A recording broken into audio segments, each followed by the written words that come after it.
Programa Palavra Espírita. Apoio Cultural. Sociedade Espírita Estudo e Caridade Lar de Joaquina. Odontologia Lauda. O implante que se transforma em sorriso. Goods e Cook Casa Criativa. Agora juntas para lhe surpreender ainda mais. Sociedade Espírita Luz e Caridade. Estamos iniciando pela TV Santa Maria, canal 19 da NET, mais um programa Palavra Espírita. Agradecendo aos nossos apoiadores culturais, Sociedade Espírita Estudo e Caridade Lar de Joaquina, Odontologia Lauda, o implante que se transforma em sorriso, Goods e Cook Casa Criativa, agora juntas para lhe surpreender ainda mais, e Sociedade Espírita Luz e Caridade, a CELC. A CELC fica na rua João Schwetz, número 181, no bairro Rossato, aqui em Santa Maria. Antes de iniciar o meu comentário, eu gostaria de pedir, aliás, como sempre faço, ultimamente, diga-se de passagem, pedir a você que me assiste e que se gosta do programa, que se inscreva no canal, curta e compartilhe o nosso conteúdo para que a gente possa levar o aspecto doutrinário da doutrina espírita, os preceitos e a lógica espírita para muito mais pessoas. Dito isto, eu quero dizer que hoje eu vou iniciar o meu comentário falando um pouco de uma coisa que a gente busca por toda a vida. Vou falar sobre felicidade, porque o sentido, o significado, o que buscamos da vida todos os dias, de formas diferentes, é claro, é essa tal de felicidade. E inicio dizendo, sem medo de errar, que a felicidade constitui o maior desafio existencial. E exatamente por isso, ela se torna difícil de ser alcançada, pois ela difere de conteúdo, não só de acordo com cada pessoa, como também entre os grupos sociais. A visão de felicidade, na verdade, é quase sempre distorcida, na medida em que o sonho humano da felicidade é marcado pelo quê? Pelo conforto, pelo ócio, pela riqueza, pelo poder, graças aos quais o indivíduo desfrutaria, segundo a ótica humana, de bem-estar e prazer. Mas se você parar para pensar, você vai ver que, se fosse assim, muitas pessoas ricas que possuem tudo, e em quantidade, muitas delas, em número inclusive bastante grande, seriam felizes. Estariam sempre sorridentes e sempre de bem com a vida. O que sabemos todos nós, aliás, não é isso que acontece. Gente, todo aquele que busca a posse, o ter e o reter, com certeza, fica cheio de artefatos, na ausência de um melhor termo, e coisas, digamos, brilhantes, porém sem valor algum para o que vem depois desta vida material, pois deixará aqui essa pessoa todas essas conquistas materiais, pelas quais a gente inclusive luta tanto, fazendo inclusive até inimizades para conquistá-las. Quando partir para uma outra dimensão, os cofres cheios que deixou aqui poderão e deporão contra si mesmo, pois que lá do outro lado da vida, ninguém vai perguntar quem fomos aqui, mas sim o que fizemos. Quem coloca a felicidade como sendo a conquista de títulos, de triunfos mundanos, destaque social, privilégios, dinheiro, não percebeu ainda que tudo isso são penduricalhos de duração apenas temporária. o empenho para buscar o bem-estar duradouro nos conduz na busca de objetivos fora do mundo físico. Porque na vida, o que se constitui essencial em uma época, em uma idade, em uma faixa etária, noutra época, noutra idade, noutra faixa etária, pode se mostrar responsável por arrependimentos. Querem um exemplo? Nada contra quem se tatua, mas quantas dessas pessoas que na idade da ilusão que estão vivendo agora se tatuam? Aliás, como está na moda hoje, e que quando chegarem na idade madura, já com outra cabeça, com outra forma de pensar, com uma outra visão de mundo, não se arrependerão daquelas figuras na pele que um dia lá atrás, ainda quando eram imaturas, as achavam lindas e se achavam lindas. Por isso, os valores de hoje tendem, no futuro, às vezes bem mais adiante, produzirem um vazio existencial, e as conquistas de outros tempos perdem seus valores e seus conteúdos. Quanta gente há nesse mundão de Deus que tem muito dinheiro, mas não tem saúde? Quantas pessoas há que têm poder, mas não tem a liberdade que tem quem não tem dinheiro? Quantas pessoas, volto a repetir, nesse mundo escola, quantas pessoas existem que moram em mansões, mas que carregam problemas familiares gigantescos?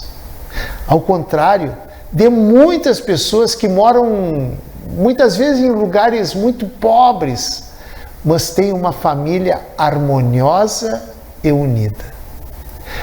A interpretação errada da busca da felicidade conduz a buscas irreais, que perdem o significado quando se alteram, por um motivo ou por outro, os fatores que constituem essa busca.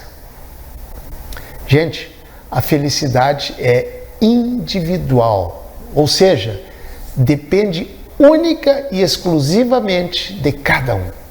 Por isso, não terceirize a sua felicidade, ou seja, não deixe a sua felicidade nas mãos de outra pessoa e nem culpe outras pessoas pela sua infelicidade.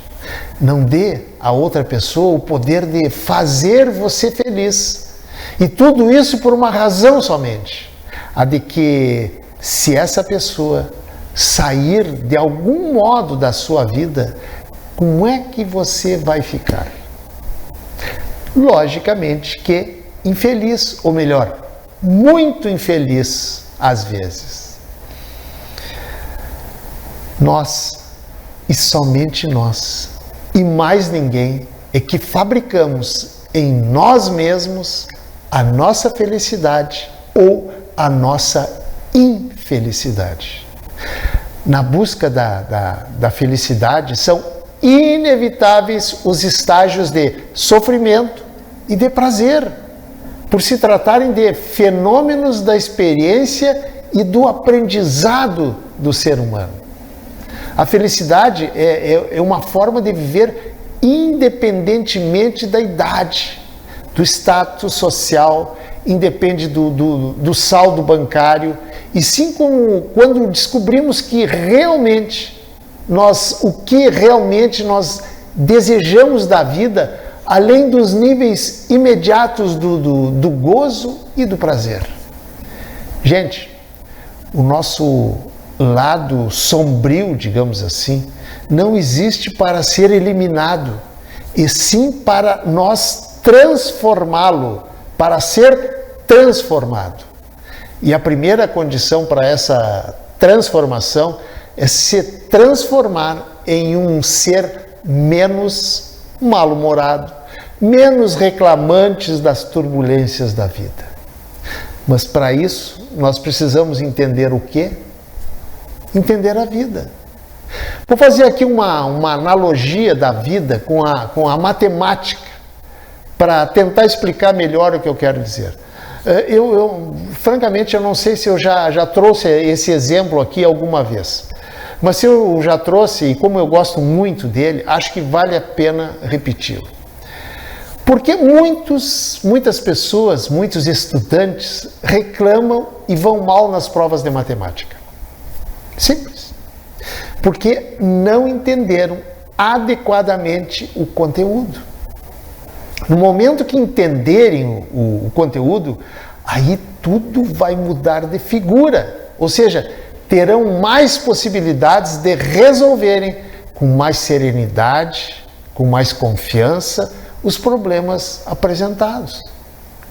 Gente, isso, vou dizer uma coisa, é como chover no molhado. Matemática não é decoreba, e sim entendimento. Pois assim também é a vida. Precisamos entendê-la. Precisamos entender o porquê dessas abismais diferenças entre os seres humanos. Precisamos entender o porquê, a razão pela qual estamos vivendo aqui neste mundo de dificuldades. No momento que entendermos isso, a vida vai ficar, digamos, mais fácil? Não, mas vai ficar menos difícil, que são duas coisas diferentes. Porque os problemas vão diminuir, vão sumir? Não, claro que não. Eles vão continuar os mesmos. Mas então o que vai mudar? Você pode se perguntar. Pois aí é que está o segredo. O que vai mudar é o nosso entendimento, ou seja, nós vamos entender o real sentido da vida.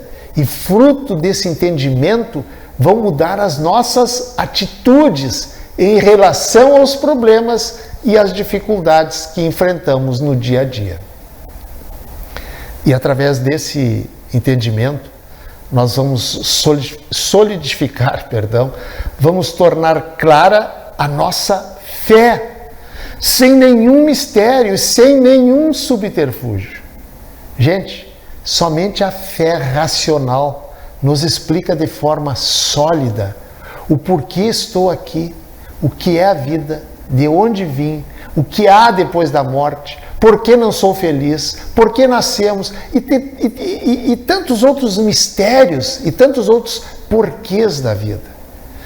Pois a grande maioria dessas perguntas, para uma maioria gigantesca de homens e mulheres, ficam sem respostas. E assim o indivíduo, nessa incerteza, corre o risco de terminar os seus dias sem entender o verdadeiro propósito da vida, sem entender que o maior propósito da vida é a evolução, pois que todos nós, sem nenhuma exceção, fomos criados em absoluta igualdade de condições, pois que nas leis de Deus não há privilégios e nenhum tipo de qualquer castigo. A razão rejeita a menor possibilidade de que alguns de nós tenham sido favorecidos e outros prejudicados de alguma forma ao sermos criados por Deus, para que, a partir dessa igualdade, enquanto espíritos imortais, cada um de nós escreva a sua própria história. E para isso, o Criador nos dotou a todos nós, sem absolutamente nenhuma exceção, dos mesmos atributos, das mesmas potencialidades, das mesmas capacidades, enfim, de tudo que precisamos para crescer como seres, que somos todos nós destinados à perfeição relativa, já que perfeição absoluta somente Deus. E sabedor que nenhum de nós, seres humanos, não conseguiríamos alcançar essa perfeição relativa em apenas um curto espaço de tempo, de uma vida, que para uns dura mais, para outros dura menos, e para outros dura apenas algumas horas. Nós fomos agraciados com muitas chances de aprender, de crescer e evoluir através de uma coisa que o Espiritismo defende ardorosamente, chamada reencarnação. Quando analisamos, abrindo um parênteses, a multiplicidade das existências, sem o ranço, sem o fanatismo religioso e sem as verdades definitivas que aprisionam e engessam o pensamento, impedindo o sujeito de raciocinar, chegaremos à conclusão de que, se Deus é infinito em amor e em justiça, e Ele é, esse amor e essa justiça se manifestam através das tantas chances, das tantas novas oportunidades que recebemos para corrigirmos os nossos defeitos.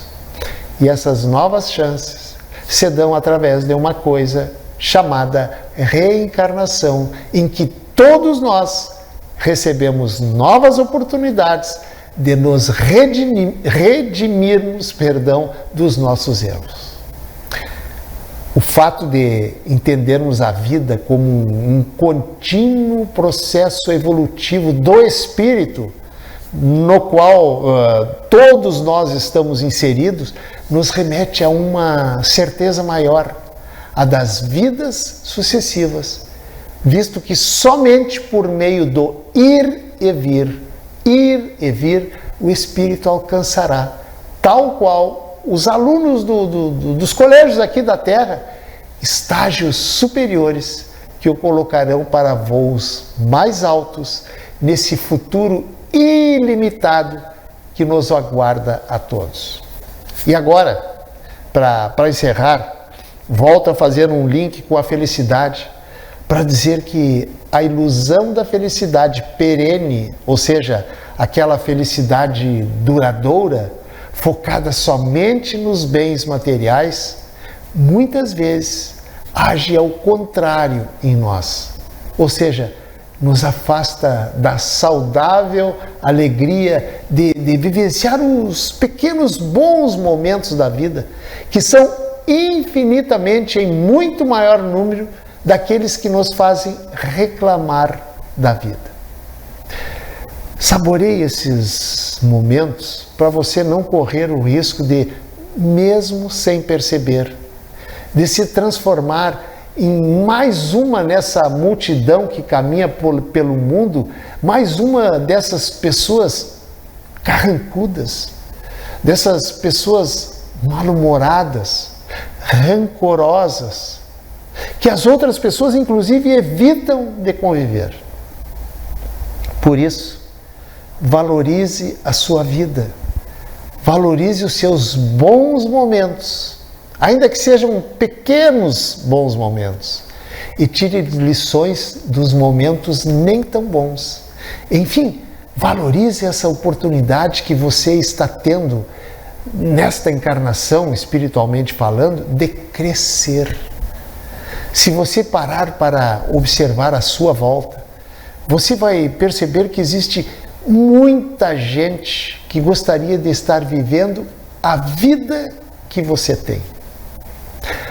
A propósito disso, e para agora sim me encaminhar para o final deste comentário, vou contar bem rapidinho uma história também bem pequenininha, que eu não sei nem se é verdadeira ou não, mas que vale a pena contar e que vale por um discurso a respeito da valorização da vida.